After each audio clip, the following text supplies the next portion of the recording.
অপু বিশ্বাসদের সাথে আমি দীর্ঘ বছর ধরে কাজ করেছি এবং ওনার সাথে আমার হাজার হাজার স্মৃতি আছে, অসংখ্য স্মৃতি আছে।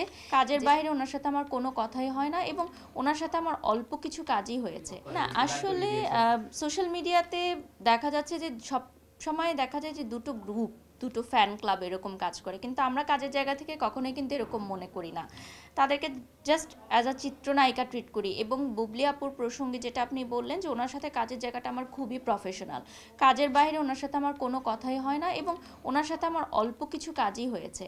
আর অপু বিশ্বাসদের সাথে আমি দীর্ঘ বছর ধরে কাজ করেছি এবং ওনার সাথে আমার হাজার হাজার স্মৃতি আছে, অসংখ্য স্মৃতি আছে, যেটা হয়তো উনিও কখনো ভুলতে পারবে না এবং আমিও কখনো ভুলতে পারবো না।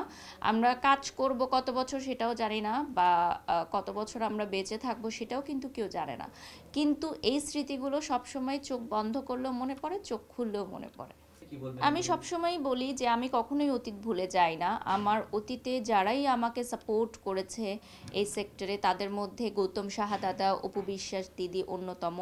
এছাড়াও আমাকে অনেক সিনিয়র আর্টিস্টরা অনেকভাবে সাপোর্ট করেছেন, কিন্তু আমরা এই তিনজন মিলে ঢাকার বাহিরে, বাংলাদেশের বাহিরে অনেক শো করেছি যেগুলো সাকসেসফুল, এবং এই জুটিটাকে মানুষ পছন্দ করে, গ্রহণ করে, এবং এখন পর্যন্ত আমাদের অনেক বেশি কাজের রিকোয়েস্ট আসে।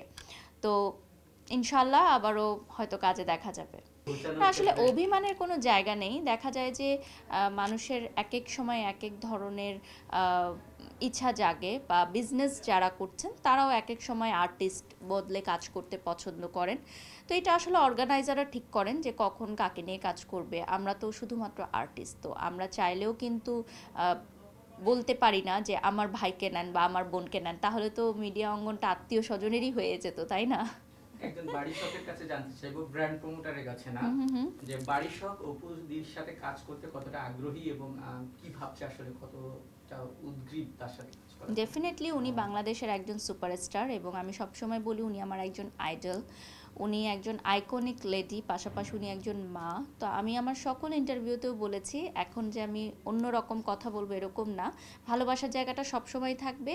এবং আমি সবসময়ই চাই যে যে যেখানেই থাকুক সুস্থ থাকুক, কাজ করুক, বেশি বেশি কাজ করুক, ভালো ভালো কাজ করুক, কারণ কাজ যেই করুক না কেন আমাদের ইন্ডাস্ট্রির মানে ভালো হচ্ছে, এটাই আমি চাই সবসময়।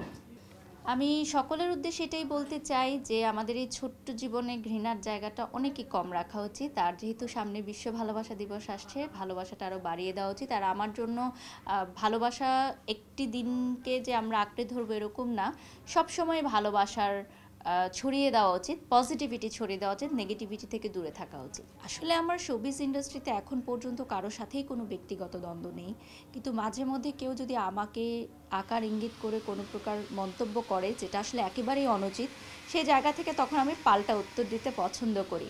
বাট এখনও আমি বলি যে আমাদের এই ছোট্ট এই জীবনে কারোর সাথে মনোমালিন্য রাখা উচিত নয়। সবার সাথে মিলেমিশে বন্ধুত্বপূর্ণ সম্পর্ক তৈরি করেই কাজ করা উচিত, কারণ আমাদের সবচেয়ে বড় পরিবার হচ্ছে কাজের এই জায়গাটা। পরিবারের চেয়ে বেশি সময় আমরা এই জায়গায় থাকি। সো ডেফিনেটলি আমরা যদি মানসিক শান্তিতে কাজ না করতে পারি তাহলে কাজের আউটপুট ভালো আসবে না, সেখানে অডিয়েন্স বঞ্চিত হবে আমাদের সুন্দর কাজগুলো থেকে। বউ সাজতে ভালো লাগে, কারণ ব্রাইডাল শ্যুটটা আমি প্রথমেই বললাম ইন্টারভিউ যে মেয়েরা তার বিশেষ একটি দিনে কিভাবে সাজবে সেটা আমাদেরকে দেখেই তারা ইন্সপায়ার্ড হয়। তো সেখান থেকে ব্রাইডাল শ্যুটগুলো আমার সবসময় খুব মনোযোগ সহকারে আমি করার চেষ্টা করি, যে আগে যে শ্যুটগুলো করেছি তার চেয়ে যেন আরও বেটার হয়।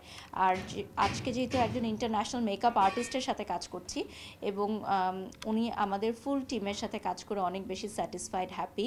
সো উনি দেশের বাইরে গিয়েও বলবে যে বাংলাদেশের সবার সাথে কাজ করে আসলাম, ভালো লাগলো, এই জায়গাটা আসলে রক্ষা করতে চাই। আসলে অনেকেই মনে করে যে আমরা হচ্ছে কোনো একটা গ্রুপ বা সিন্ডিকেট করে কাজ করি। আসলে সব জায়গাতে এরকম রয়েছে, কারো কারো কমফোর্ট জোনটা থাকে যে আমি তাদের সাথে কাজ করে কমফোর্ট, কোনো একজন কোরিওগ্রাফার বা ইভেন্ট অর্গানাইজার। আবার দেখা যায় যে কিছু আর্টিস্টরা আছেন যারা আসলে পরিবারের মতোই হয়ে যায়, কিন্তু দিন শেষে আসলে আমি মনে করি যে পরিবারের জায়গাটা একদমই ভিন্ন। আর আমরা যারা কাজ করি এখানে অনেক সময় কাজ করতে গেলেই আমরা দেখি যে হয়তো আমি তাকে মনে করতাম যে সে আমার পরিবারের অংশ, কিন্তু সে আমাকে কখনো মনে করেনি। তো তো আসলে এই জায়গাটা খুবই অদ্ভুত, একটা লাইট ক্যামেরা অ্যাকশন যতক্ষণ আছে ততক্ষণই এখানে অভিনয়, আবার যখন ক্যামেরা অফ হয়ে যায় তখন আসলে মানুষ অন্যরকম হয়ে যায়। তো আমি এত বছরের অভিজ্ঞতা থেকে এটুকুই জেনেছি যে এই জগতে কেউই আসলে কারো আপন নয়।